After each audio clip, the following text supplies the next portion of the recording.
Ini hari yang ketiga berbagi kebaikan dalam kebenaran. Memang kalau dilihat dari tema ini, tema yang luar biasa sekali. Berbagi kebaikan dalam kebenaran itu kayaknya banyak orang sulit itu untuk menyampaikan bagaimana sih bisa berbagi kebenaran, berbagi kebaikan, bagaimana caranya? Pasti orang akan bertanya.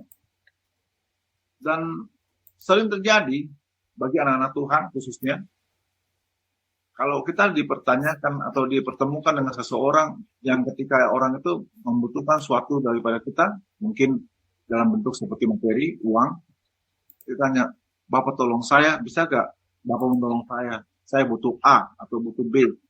Nah, kita pasti berpikir sebagai manusia, pribadi, kita berpikir, apakah kita mau mengasihi atau tidak?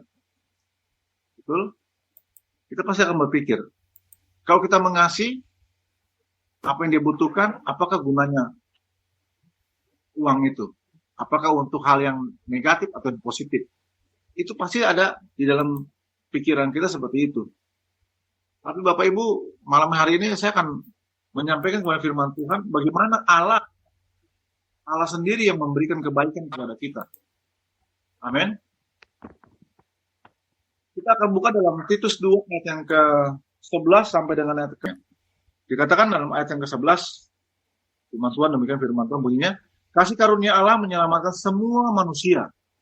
Nah, ayat yang ke-11 dikatakan bahwa karena kasih karunia Allah yang menyelamatkan semua manusia sudah nyata. Jadi ayat yang ke-11 ini Bapak Ibu Saudara, kenapa Tuhan mengasih ayat ini kepada saya malam hari ini? Jadi Allah telah melakukannya melalui anaknya yaitu Yesus Kristus yang telah menyelamatkan hidup kita daripada yang namanya dosa. Itu kebaikan Tuhan yang pertama. Dia memberikan keselamatan bagi kita.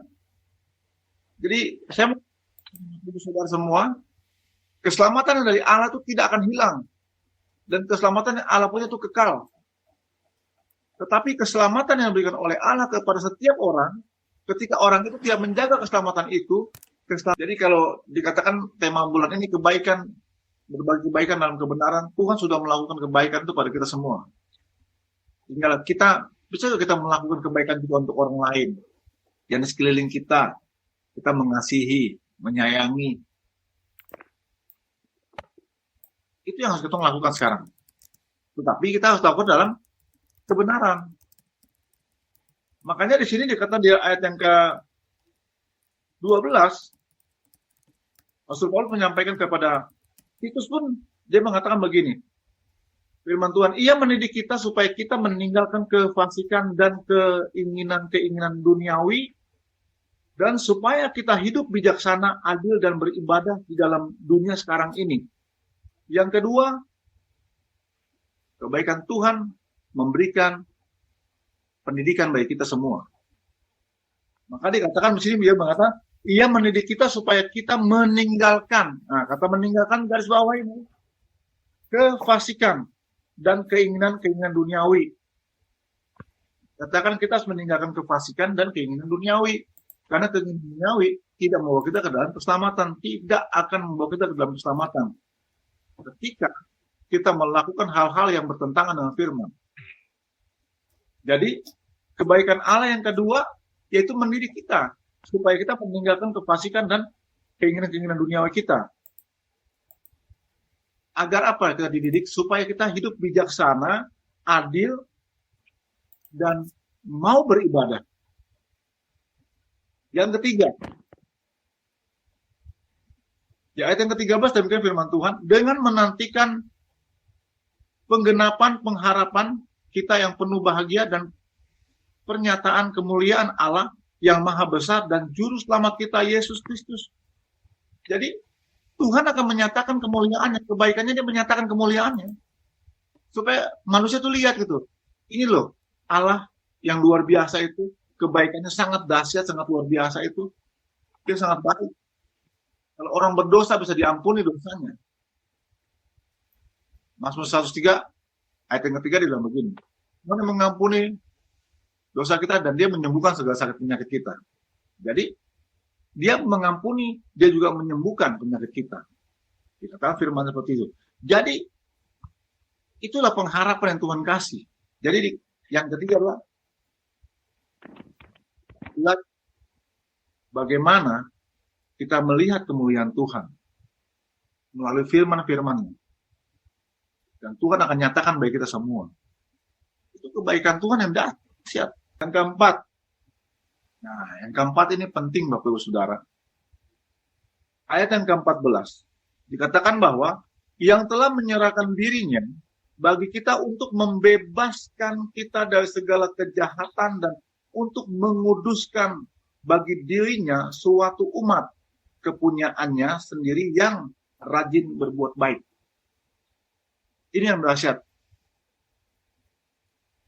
Dia menyerahkan dirinya untuk membebaskan kita dari setiap kejahatan kita.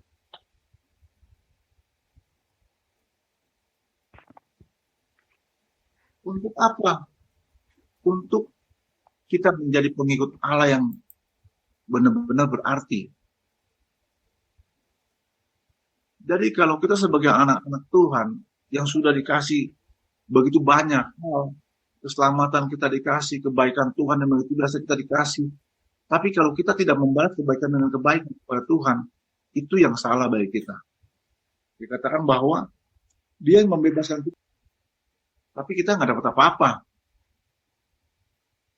Tapi yang Tuhan mau supaya kita dikuduskan untuk menjadi kepunyaannya dia sendiri. Supaya kita juga hidup dalam kebenaran.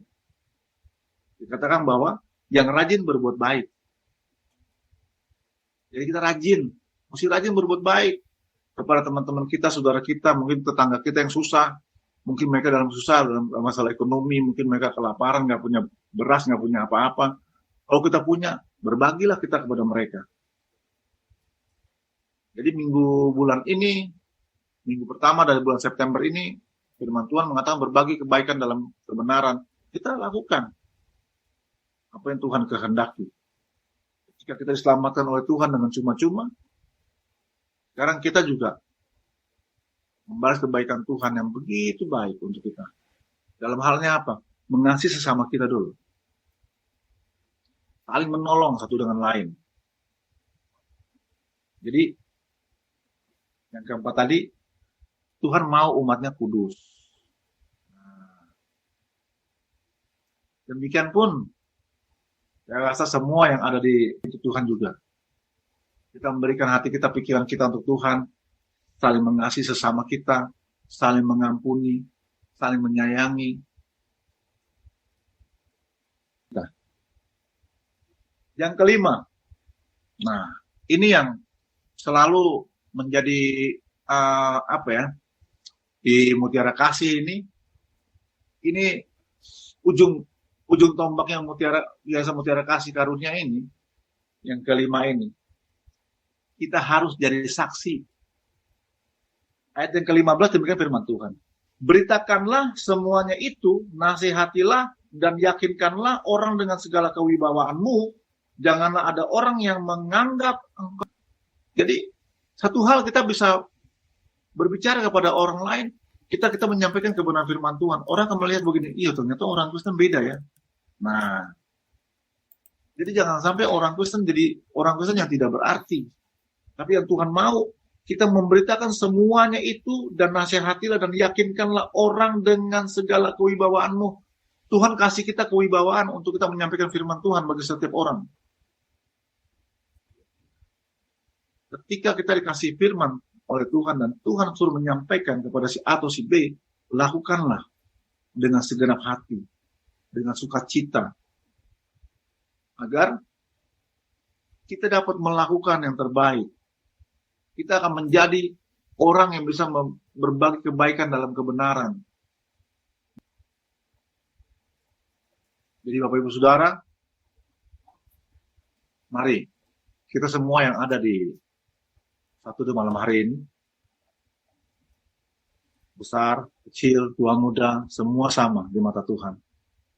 Mari kita lakukan apa yang Tuhan mau dan apa yang dikatakan firman Tuhan. Jadi saksi Tuhan untuk menyampaikan kebenaran-kebenaran firman Tuhan. Sehingga hidup kita berarti di mata Tuhan. Jadi Bapak Ibu Saudara yang terkasih dalam Tuhan Yesus Kristus, saya mengajak Bapak Ibu Saudara untuk sama-sama kita mulai menyalakan lilin-lilin kita dalam hidup kita. Jadi lilin di dalam hidup itu mesti nyala. Roh itu mesti nyala. Sehingga ketika roh itu menyala, lilin itu menyala dalam hidup kita, terang itu menyala, orang akan melihat bahwa dan kebaikan Tuhan. Sebelum kita melakukan kebaikan, mari kita belajar dari firman Tuhan. Bahwa kita berbagi kebaikan dalam kebenaran, mari kita berbagi sesuai dengan firman Tuhan. Agar kita tidak salah dalam melangkah.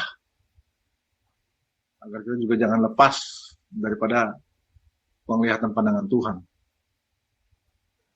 Saya akan buka satu ayat lagi dalam Sakaria 7.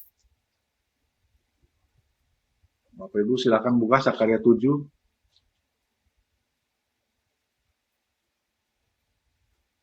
Saya akan bacakan saja.